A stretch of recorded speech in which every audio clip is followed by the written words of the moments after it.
बड़ों को नमस्कार। आज एक नई कथा सुनाने जा रहा हूं। जो साथी मेरे चैनल पर पहली बार आए हैं, कृपा करके मेरे वीडियो को लाइक और शेयर करें। आप सभी से विनती है कि आप ये कहानी अपने बच्चों को जरूर सुनवाएं ताकि वे अपने जीवन में विकास करें। एक समय की बात है, एक गाँव में बहुत सारे लोग रहते थे जो बहुत मेहनत करते थे और आय अर्जित करते थे, लेकिन वो आपस में कभी एक दूसरे की मदद नहीं करते थे। धीरे धीरे यहाँ पर बुराइयों में अपना घर बनाना शुरू कर दिया। गांव के कुछ लोगों को शराब, जुए, चोरी और डकैती की लत लग गई। लेकिन फिर भी इस गांव में एक ऐसा परिवार था जो अभी भी इन सब चीजों से बेहद दूर रहता था। शीला और उसके पति अपनी गृहस्थी पर ध्यान देते थे। शीला धार्मिक प्रकृति की महिला थी जो माता लक्ष्मी की भक्त थी। प्रतिदिन मंदिर जाती थी। ये पति पत्नी कभी किसी की बुराई नहीं करते थे, अपने काम से मतलब रखते थे और सुखी जीवन जीते थे। प्रभु भजन गाते थे, गांव के लोग भी सब उनका सराहना करते थे। लेकिन कुछ समय बाद शीला का पति कुछ बुरे लोगों के बीच बैठने लगा। उसकी संगत बिगड़नी शुरू हो गई। जल्द करोड़पति बनने के ख्वाब ने उसे जल्द रोडपति बना दिया। शराब, जुए की लत ने उसे भी बर्बाद कर दिया। शीला अपने पति की बर्ताव से दुखी रहती। अब उसका मन पूजा पाठ में भी नहीं लगता। धीरे धीरे उसने मंदिर जाना भी कम कर दिया। घर में रहकर वो भगवान का ध्यान करती। एक दिन दोपहर के समय एक बूढ़ी महिला शीला के घर आई। उसने द्वार पर दस्तक दी। शीला ने दरवाजा खोलकर देखा तो सामने मां समान एक बूढ़ी महिला थी जिसके चेहरे पर अलौकिक तेज था। मानो आंखों में अमृत बह रहा था। उसे देखते ही करुणा और प्यार की झलक आ रही थी। शीला ने आदरपूर्वक उसे घर के अंदर बुलाया और संकोच के साथ फटी हुई चादर बिछाकर उसे बैठने का आग्रह किया। शीला के घर आई मां स्वरूप बूढ़ी औरत ने शीला से कहा, क्यों शीला, मुझे पहचाना नहीं? हर शुक्रवार को लक्ष्मी जी के मंदिर में भजन कीर्तन के समय मैं भी वहां आती हूँ। शीला को कुछ समझ नहीं आया। फिर बूढ़ी औरत बोली, तुम बहुत दिनों से मंदिर नहीं आई, आता मैं तुम्हें देखने चली आई। शीला मां स्वरूप औरत के सामने फूट फूट कर रोने लगी। मां जी ने कहा, बेटी, सुख और दुख तो धूप और छाव जैसे होते हैं, धैर्य रखो बेटी। मुझे तेरी सारी परेशानी बता। शीला ने मां को अपनी परेशानी बताई। कहानी सुनकर मां जी ने कहा, कर्म की गति न्यारी होती है।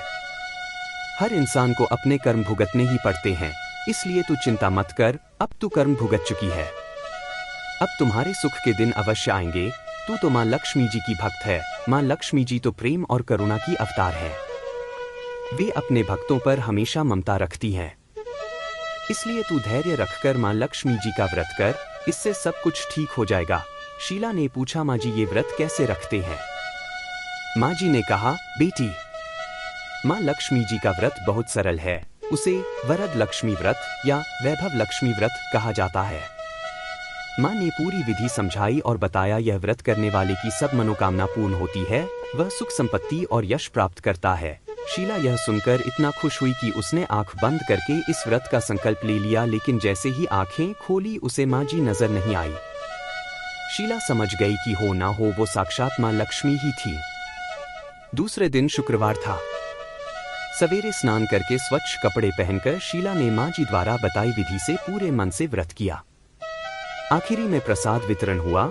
यह प्रसाद पहले पति को खिलाया। प्रसाद खाते ही पति के स्वभाव में फर्क पड़ गया। उस दिन उसने शीला को मारा नहीं, सताया भी नहीं। शीला को बहुत आनंद हुआ। उनके मन में वैभव लक्ष्मी व्रत के लिए श्रद्धा बढ़ गई। शीला ने पूर्ण श्रद्धा भक्ति से 21 शुक्रवार तक वैभव लक्ष्मी व्रत किया। 21वें शुक्रवार को मां जी के कहे मुताबिक उद्यापन विधि करके 7 स्त्रियों को वैभव लक्ष्मी व्रत की 7 पुस्तकें उपहार में दी। फिर माताजी के धन लक्ष्मी स्वरूप की छवि को वंदन करके भाव से मन ही मन प्रार्थना करने लगीं, हे मां धन लक्ष्मी, मैंने आपका वैभव लक्ष्मी व्रत करने की मन्नत मानी थी, वह व्रत आज पूर्ण किया है। हे मां, मेरी हर विपत्ति दूर करो, हमारा सबका कल्याण करो। जिसे संतान न हो उसे संतान देना, सौभाग्यवती स्त्री का सौभाग्य अखंड रखना। व्रत के प्रभाव से शीला का पति अच्छा आदमी बन गया और कड़ी मेहनत करके व्यवसाय करने लगा। उसने तुरंत शीला के गिरवी रखे गहने छुड़ा लिए। घर में धन की बाढ़ सी आ गई। घर में पहले जैसी सुख शांति छा गई। वैभव व्रत का प्रभाव देखकर मोहल्ले की दूसरी स्त्रियां भी विधिपूर्वक वैभव व्रत करने लगीं। कहानी को ध्यान से सुनने के लिए धन्यवाद। अंत में यही कहूंगा, ईश्वर आप सभी को सुखी रखे और अपना ख्याल रखे। उम्मीद है कि आपको यह कहानी पसंद आई होगी। आपका कोई भी सुझाव है तो मुझे कमेंट में कह सकते हैं। कृपा करके आप मेरे चैनल को सब्सक्राइब करें और मेरी वीडियो को लाइक करें।